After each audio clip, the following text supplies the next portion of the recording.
NTPC का यहाँ पर यह सवाल है आपका। और क्या है, एक फैक्ट्री में सभी श्रमिकों का औसत वेतन 14,000 है, 80 कुल श्रमिक का औसत वेतन 15,000 है और शेष का मेरे भाई यहाँ पर 12,000 है। तो श्रमिकों, फैक्ट्री में श्रमिकों की कुल संख्या ज्ञात करिए कितना होगा।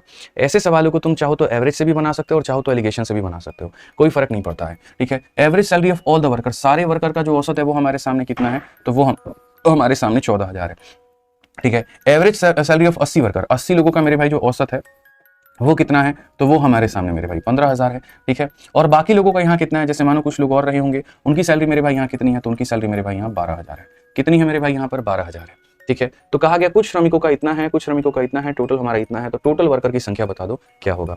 विद इन सेकंड्स मेरे भाई आप इसको बना सकते हैं। अगर आप यहाँ देखेंगे तो 15,000 में से मेरे भाई 14,000 जाएगा, तो यहाँ पर कितना आ जाएगा, 1,000 आ जाएगा।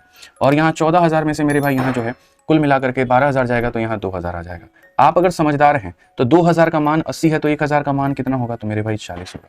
सिंपल सी बात है, कितना होगा मेरे भाई, 40 होगा। और 40 होगा तो टोटल वैल्यू 80 जमा 40 कितना हो जाएगा, 120 हो जाएगा। तो टोटल वर्कर की संख्या कितनी होगी, 120 होगी।